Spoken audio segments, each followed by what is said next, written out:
வணக்கம். நாம பேசுற வார்த்தை உண்மையா இருந்தா மட்டும் போதுமா? இல்ல, அதுக்கும் மேல அதுக்கு ஒரு ஆழமான அர்த்தம் இருக்கா? வாங்க, இன்னைக்கு தெய்வத்தின் குரல்ங்கிற ஞான நூல்ல இருந்து சத்தியத்தோட உண்மையான சக்தி என்னங்கறத பத்தி கொஞ்சம் ஆழமா பார்க்கலாம். இந்த ஞானத்துக்கு மூல காரணம் யாருன்னு பார்த்தீங்கன்னா காஞ்சி மகா பெரியவா தான். அவரோட சொற்பொழிவுகள், போதனைகள் இதையெல்லாம் தொகுத்து உருவானது தான் 7 பாகங்கள் கொண்ட தெய்வத்தின் குரல். நாம இன்னைக்கு பார்க்க போற இந்த ஆழமான பார்வை அவர்கிட்ட இருந்து வந்தது தான். சரி, வாங்க இந்த ஒரு கேள்வியில இருந்து ஆரம்பிப்போம். உண்மை பேசுறதுங்கிறது சும்மா நேர்மையா இருக்கிறத விட பெரிய விஷயம்னா அதுக்கு என்ன அர்த்தம்? இந்த கேள்விதான் நம்ம இந்த முழு அலசலுக்கும் மையமா இருக்க போகுது. சரி, முதல்ல சத்தியத்தோட எக்தம் அடிப்படைக்கு போலாம். அதனுடைய ஆணிவேர் எங்க இருக்குன்னு பாப்போம். அது நம்ம மனசுக்கும் பேச்சுக்கும் நடுவுல இருக்கிற ஒரு ஒற்றுமையில தான் இருக்கு. சத்தியத்துக்கு சம்ஸ்கிருதத்துல ஒரு அழகான சங்காரம் இருக்கு. வாக் மனஸ்யோஹோ ஐக்க ரூபியம் சத்தியம். அப்படின்னா என்னன்னா ரொம்ப சிம்பிள். ஒருத்தரோட மனசும் அவங்க பேசுற பேச்சும் ரெண்டும் ஒரே கோட்ல எந்த மாற்றமும் இல்லாம இருக்கிறது தான் சத்தியம்.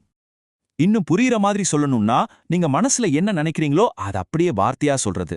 உள்ள ஒன்னு வச்சுக்கிட்டு வெளியே ஒன்னு பேசாம இருக்கிற அந்த நிலைதான் சத்தியத்தோட முதல் படி. ஆனா கதை இதோட முடியல. இந்த அடிப்படை விளக்கத்தையும் தாண்டி சத்தியத்துக்கு இன்னும் ஒரு ஆழமான ஒரு உயர்ந்த நிலை இருக்கு. அது என்னன்னு பார்க்கலாமா? ஒரு நிமிஷம் யோசிச்சு பாருங்களேன். நீங்க சொல்றது 100க்கு 100 உண்மைதான். ஆனா அந்த வார்த்தை ஒருத்தரோட மனச காயப்படுத்தினா இல்ல யாருக்காவது ஒரு தீங்க செஞ்சா அதையும் நம்ம சத்தியம்னு ஏத்துக்க முடியுமா? இந்த இடத்துல தான் சத்தியத்தோட அந்த உயர்ந்த விதி வருது. சத்தியம் பூதஹிதம் பிரியம். அதாவது உண்மையான பேச்சுங்கிறது சும்மா உண்மையா இருந்தா பத்தாது. அது மத்த உயிர்களுக்கு நல்லது செய்யணும், அதே சமயம் கேட்கறதுக்கு இனிமையாவும் இருக்கணும். இது ரொம்ப ரொம்ப முக்கியமான ஒரு பாயிண்ட். இந்த வித்தியாசத்தை கொஞ்சம் கவனிங்க. ஒரு பக்கம் சாதாரண சத்தியம், அது வெறும் உண்மையை மட்டும்தான் பார்க்கும். இன்னொரு பக்கம் இந்த உயர் சத்தியம் இருக்கே, அது நன்மையையும் இனிமையையும் கூடவே சேர்த்து பார்க்குது.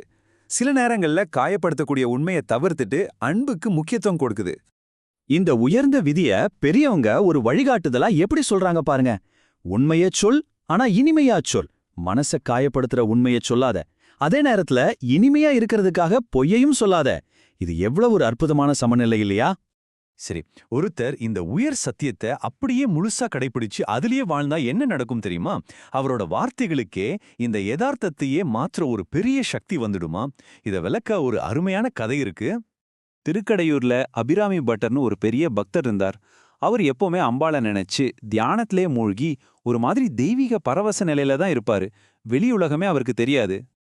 அப்படி இருக்கும்போது ஒரு நாள் அந்த பகுதிக்கு வந்த சரபோஜி மன்னர் தியானத்துல இருந்த பட்டரை பார்த்து சும்மா இயல்பா கேட்டாரு. பட்டரே, இன்னைக்கு என்ன திதி? நிலத்துல அன்னைக்கு கும்மிருட்டான அமாவாசை. ஆனா பட்டரோட மனக்கண்ணுல முழு நிலா மாதிரி ஜொலிக்கிற அம்பாளோட முகம் மட்டும்தான் தெரிஞ்சுக்கிட்டு இருந்துச்சு. அதனால அந்த தியானத்திலேயே கண்ணை மூடினபடி அவர் சொன்னாரு, மன்னா, இன்னைக்கு பௌர்ணமி. என்ன ஒரு அதிசயம் பாருங்க.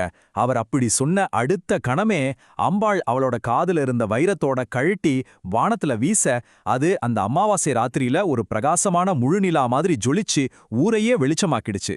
பாருங்க, சத்தியத்துல ஊறிப்போன ஒரு பக்தரோட வார்த்தை பொய்யாக கூடாதுன்னு இயற்கையே வளைஞ்சு கொடுத்திருக்கு. இதத்தான் அவாந்தர பிரயோஜனம்னு சொல்றாங்க. அதாவது சத்தியத்துல தேர்ச்சி பெறறதால கிடைக்கிற ஒரு இன்சிடென்டல் பெனிஃபிட் அல்லது தற்செயலான நன்மை. ஒருத்தர் சத்தியத்திலேயே வாழ்ந்து பழகும்போது அவங்க சும்மா சொல்ற வார்த்தைகள் கூட நிஜமாகிற சக்தியை பெற்றுவிடும். ஆனா இவ்வளவு சக்தி வாய்ந்த இந்த சத்தியம்ங்கிறது தனியா செய்யற ஒரு பயிற்சி மட்டும் கிடையாது. இது நம்மள நாமளே மேம்படுத்திக்க உதவுற ஒரு பெரிய நெறிமுறை கட்டமைப்போட ஒரு முக்கியமான அங்கம். தன்னை தூய்மைப்படுத்திக்கணும்னு நினைக்கிற ஒவ்வொருத்தரும் கடைபிடிக்க வேண்டிய 5 உலகளாவிய தர்மங்கள் இருக்கு. அதுல சத்தியமும் ஒண்ணு. மற்றவை அஹிம்சை, அஸ்தேயம் அதாவது திருடாமை, சௌஜம் அதாவது தூய்மை, அப்புறம் இந்திரிய நிகிரகம் அதாவது புலனடக்கம். இது 5ம் ஒன்னோட ஒண்ணு ரொம்ப ஆழமா தொடர்புல இருக்கு. கடைசியா இந்த ஒரு சிந்தனையோட உங்களை நான் விடுறேன். ஒருவேளை அபிராமி பட்டருக்கு கிடைச்ச மாதிரி உங்க வார்த்தைகளுக்கும் இந்த யதார்த்தத்தையே மாத்திர சக்தி இருந்தா நீங்க என்ன பேச தேர்ந்தெடுப்பீங்க? நீங்க பேசுற வார்த்தைகள் எப்படிப்பட்ட ஒரு உலகத்தை உருவாக்கும்னு என்னைக்காவது யோசிச்சு பார்த்திருக்கீங்களா?